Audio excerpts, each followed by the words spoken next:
Greg. The big news of the week in terms of our foreign policy, the visit by Prime Minister Albanese to Jakarta. What did you make of it? He seemed to be warmly welcomed by Jokowi.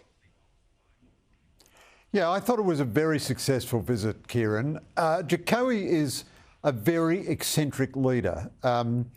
You know, this project he has of building a national capital, $36 billion or something in isolated part of Borneo, it's absolutely crackers. But Albo was right to praise it lavishly because Jokowi is the democratically elected president of Indonesia. Indonesia is a nation of 270 million, right on our doorstep. Terribly important relationship. I think the new government has done very well in foreign policy so far. It's a very good visit, big ministerial delegation, big business delegation. Got a blessing from Jokowi, this sort of eccentric ride around the palace on a bicycle. Very, very characteristic Jokowi touch of madness. Now, it didn't deliver any particular deliverable, but it's very good way to start off. Having said that, I think the Albanese government has been flawless so far. But, of course, this is the easy stuff. You know, riding around a bicycle in Bogor with the president, that's the easy bit. Only gets harder from here. Yeah, well, one of the issues where we might not be exactly on the same page is the relationship with the regional power, the superpower of China. And we've seen more form from the Chinese military, haven't we, in terms of that aggressive interception of one of our surveillance planes in international airspace. Yeah, so I don't think we are really that at odds with our Southeast Asian neighbours about China. They have different political cultures and different ways of expressing things, but the Indonesians are themselves quietly furious at Chinese incursions into Natuna Islands, and they're very happy with us to proceed in the way we are going. I mean, it's no coincidence that while China was absolutely kicking the crap out of us, Jokowi was showing the world that he loves us. So that in itself contains a bit of a message from the Indonesians. But this Chinese action against our P8 this week was very nearly an act of war. It showed an utter indifference to the real possibility that Australian lives could have been lost. I mean, cutting right in front of a P8 like that, releasing chaff to be absorbed into its engine, you'd be very unlucky if that led to a fatality, but it's a real risk. The plane could have been disabled and crashed. Now, the Chinese have done this with other nations. Just lately, they've done it with Canada. They've done this sort of thing with Japanese and Taiwanese.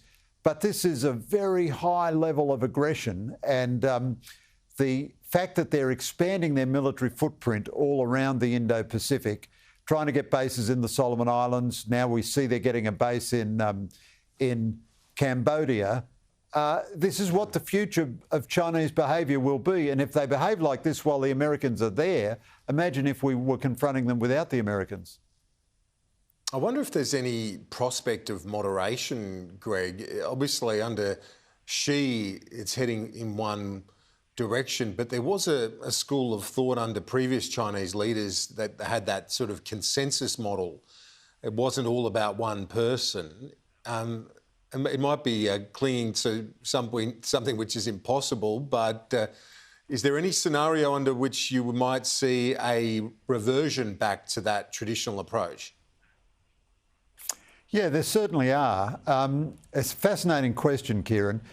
Two questions, really. The Chinese themselves often dial tensions up and then they dial them down. They decide they're having too many arguments at once, or it's not... it's just not in their interest to be going at 100 miles an hour all the time. But then so that's a tactical adjustment. You could get that any time. Then there's a question, would you get a strategic adjustment? Xi Jinping has certainly intensified everything about the Chinese. But there's a wonderful theological argument, so to speak, amongst sinologists. Is Xi Jinping really a radical departure because he's turned China into a one-man dictatorship?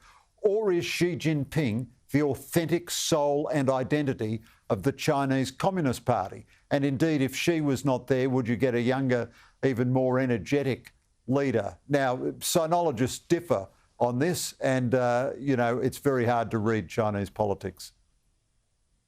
Yeah, it sure is. What about British politics? Boris Johnson gravely wounded, if not fatally, in a political sense.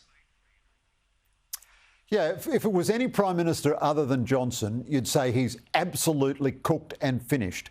And probably he is cooked and finished. He got a worse vote in support of him in this no confidence motion than Theresa May got, and she was gone 5 months later. On the other hand, he has the authority of having won the biggest Conservative majority since Margaret Thatcher. On the other hand, again, this is a tired old government that's been in office for a long time, and he seems to be out of policy ideas. If there is any politician in the Western world who can come back from such an insanely bad position, it's Boris Johnson. But it's not just that people are disgusted that he broke the rules that he set up with the Partygate scandal. It's also that the government seems to be without direction. It's had really no policy drive except to spend more money. It hasn't done anything much with the freedoms it's got under Brexit.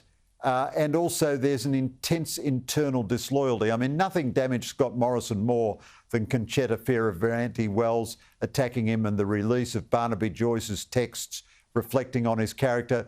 And that's often a sign of a government in terminal decay. And the same thing is happening amongst the British Conservative Party. For the moment, we haven't seen a mass resignation of cabinet ministers. There are a lot of things coming down the track. There's a Parliamentary Privileges Committee to report on whether he lied to Parliament. There's a series of by-elections coming up. I think a betting person would say Johnson is unlikely to survive, but you just have to say everything about Johnson has been unlikely at every point of his career. Yeah, fair. Well said. Greg Sheridan, great to chat. We'll see you next week. Thanks, Kieran.